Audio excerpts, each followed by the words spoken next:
ছয় নবজাতক মৃত্যুর ঘটনায় লাইসেন্স বাতিল হলেও এখনো সব রোগী সরিয়ে নেওয়া সম্ভব হয়নি। এ বিষয়ে বিস্তারিত জানাতে যোগ দিচ্ছেন সহকর্মী রাব্বি সিদ্দিকী। রাব্বি, হাসপাতালে এই মুহূর্তে কতজন রোগী ভর্তি আছেন এবং রোগীদের সরিয়ে নেওয়ার বিষয়ে কি তথ্য আছে আপনার কাছে জানাবেন?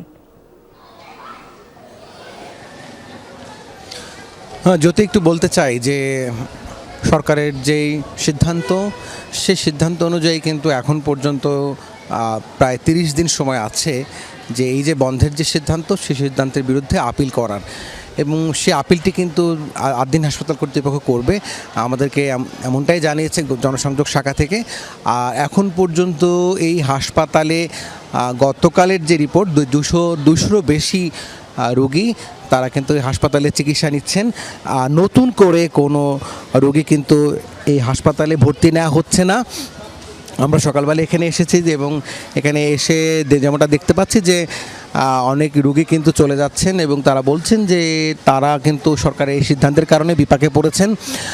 আর যেহেতু ভর্তি বন্ধ আছে এবং শুধুমাত্র যাদের অবস্থা ক্রিটিক্যাল সেই সমস্ত রোগীগুলোর চিকিৎসা চলছে এই হাসপাতালে। আপনি জানেন যে 700-এর মতো রোগী এই হাসপাতালে চিকিৎসা দেওয়া সম্ভব। সেই হিসাবে আসলে আজকে এখন পর্যন্ত 130 জন রোগী কিন্তু ভর্তি আছে। আমরা আরও কনক্রিট জানতে পারবো বিকেল 5টার পরে। রোগী ভর্তির সবশেষ হালনাগাদ তথ্যটি পাবো। তবে সরকারের এই সিদ্ধান্তে বিপাকে পড়েছে যারা রোগী স্বজন, তারা কিন্তু সেই কথাটাই বলেছেন এবং সেই সিদ্ধান্ত পুনর্বিবেচনারও কিন্তু কথা বলেছেন অনেকে। রাব্বি, আপনাকে ধন্যবাদ।